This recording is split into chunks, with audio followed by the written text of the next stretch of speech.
Bismillahirrahmanirrahim. Assalamualaikum warahmatullahi wabarakatuh. Perkenalkan, nama saya Nur Hadi Sasono dengan NIM 425200019. Pada kesempatan kali ini saya akan menjelaskan mengenai salah satu algoritma yang bernama algoritma a priori atau yang biasa dikenal sebagai association rule. Nah, apa sih sebenarnya itu algoritma a priori? Nah, algoritma a priori itu adalah sebuah metode untuk mencari pola hubungan antara satu atau lebih item dalam suatu dataset. Kemudian, aturan asosiasi ini menjelaskan bagaimana dua atau lebih objek terkait satu sama lain. Kebanyakan algoritma a priori ini biasanya digunakan pada kasus-kasus seperti pembelanjaan suatu barang.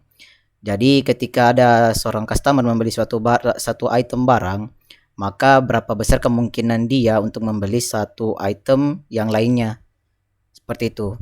Nah, dalam algoritma a priori ini terdapat dua patokan penting juga, yaitu nilai support dan nilai confidence. Nilai support ini adalah nilai seperti nilai popularitas dari suatu item, dan adapun juga rumus dari perhitungannya ialah jumlah transaksi untuk item A dibagi dengan total transaksi. Misal jumlah transaksi untuk kopi misalnya ada sebanyak 5 dalam satu dataset, terus total transaksinya ada 10, berarti tadi kopi ada 5, terus transaksinya 10, berarti 5 per 10, terus nanti dikalikan 100% untuk merubah nilai menjadi persenan. Terus nilai confidence artinya adalah nilai antara dua item dengan hubungan dengan item yang lainnya, dengan rumus seperti transaksi untuk A dan B dibagi dengan transaksi untuk A. Jadi misal jumlah transaksi untuk kopi dan susu dibagi dengan transaksi kopi, seperti itu. Nah, bagaimana alur kerja dari atau tahapan kerja dari algoritma a priori itu sendiri? Yakni yang pertama itu kita menentukan dulu nilai minimum supportnya. Minimum support ini bisa kita tentukan secara bebas. Misal minimum supportnya itu adalah 0,20 atau sekitar 20%.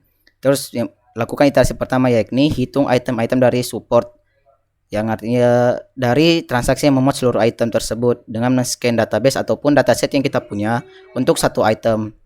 Nah, setelah didapat satu item tersebut, dari item itu tadi akan dicek apakah nilai item ini di atas minimum support. Apabila dia memenuhi nilai minimum support itu, maka item akan menjadi pola frekuen tinggi. Tapi kalau misalnya dia tidak masuk dalam minimum support tersebut, maka dia tidak dipakai. Seperti itu. Terus masuk ke iterasi 2, untuk mendapatkan dua item harus dilakukan kombinasi dari k item sebelumnya yang tadi, kemudian scan database atau dataset lagi untuk hitung item-item yang memuat support. Item yang memenuhi support akan dipilih sebagai pola frekuensi tinggi dari kandidat. Jadi kalau misalnya dia tidak memenuhi dari 2K items tadi ini, tidak memenuhi nilai minimum support, maka tidak akan masuk lagi ke dalam frekuensi tinggi selanjutnya. Terus tetapkan nilai K item dari support yang telah memenuhi minimum support dari K item. Terus yang terakhir adalah melakukan proses untuk iterasi yang selanjutnya hingga tidak ada lagi K items yang memenuhi item support tersebut. Artinya sampai mentok sampai di situ. Untuk kasus codingnya atau praktikumnya, di sini saya menggunakan Google Colabs. Nah, di sini pertama itu kita menginstal library yang kita butuhkan seperti Pandas untuk mengimport datasetnya, terus kemudian NumPy untuk kita lakukan proses computer scientific, terus a priori itu sendiri atau algoritma itu. Nah, setelah kita menginstal library yang kita butuhkan, sedang itu adalah karena saya menggunakan Google Colabs, maka kita perlu menghubungkan terlebih dahulu Google Colabs kita ke Google Drive, yang dimana di dalam Google Drive ini nantinya kita akan menyimpan sebuah dataset yang akan kita gunakan nanti. Nah, setelah kita menginstal library tadi, menghubungkan dengan Google Drive, selanjutnya adalah mengimport library yang telah kita install. Di sini tadi sudah saya import Pandas dengan inisial PD, NumPy dengan inisial NP, dan a priori. dari a priori import library a priori itu sendiri. Nah, terus selanjutnya itu adalah mengambil data atau meload data atau masukkan data memuat data yang ada di Google Drive saya tadi dengan nama dataset underscore 1 06 10 dengan ekstensi XLXX. Ini ekstensi untuk Microsoft Excel. Nah, terus cetak isinya itu. Seperti dalamnya bisa kita lihat ada indeks, tanggal, ID transaksi, dan items. Nah, untuk dataset itu sendiri ini terdiri dari 102 data. Yang dimana terdapat ada kolom tanggal, ID transaksi, dan items. Dan di dalamnya terdapat beberapa banyak sekali items belanjaan. Nah, selanjutnya kita melakukan cleaning data yang dimana kita menghapus tanggal dan ID transaksi. Jadi yang kita gunakan hanya kolom indeks dan kolom items. Jadi kita bisa tahu indeks 0 itu ternyata itemsnya ada grape candy, Durancy madu, dan filter regular. Selanjutnya kita membuat data training. Nah, ini adalah program untuk membuat list dalam list dari transaksi pembelian barang. Bisa kita lihat terdapat banyak sekali list pembelian barang. Ada banyak sekali. Setelah list barang dibuat, selanjutnya adalah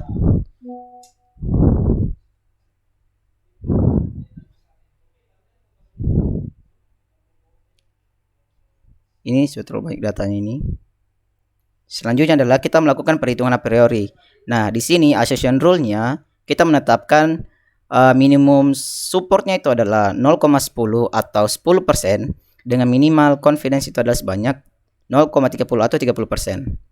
Nah, kemudian melakukan perhitungan seperti ini, dan ketika reader di running, maka akan menampilkan data beberapa banyak data, 27 data, yang dimana data ini memenuhi dari nilai confidence dan support yang kita tetapkan tadi. Kalau misalnya kita ubah, misal kita buat minimum supportnya itu ada 20 dengan minimal confidence itu adalah misal adalah 80, running, maka data yang muncul adalah hanya satu data, karena ini berpengaruh dari nilai minimum supportnya dan juga nilai confidence itu sendiri. Nah, apa maksud dari data ini? Artinya adalah jika kita membeli misal adalah lem vetro kecil 10 gram, maka kemungkinan membeli barang Buffalo Barrett itu adalah dia memiliki nilai support sebanyak 21,50% dan confidence sebanyak 88%. Artinya kita kemungkinan akan membeli barang setelah membeli barang ini, kemungkinan akan membeli barang Buffalo Barrett adalah tingkat confidence-nya adalah 88%. Seperti itu. Jadi demikian penjelasan saya mengenai algoritma a priori atau association rule. Saya ucapkan terima kasih. Apabila ada kekurangan saya mohon maaf. Wabillahi taufiq wal hidayah. Assalamualaikum warahmatullahi wabarakatuh.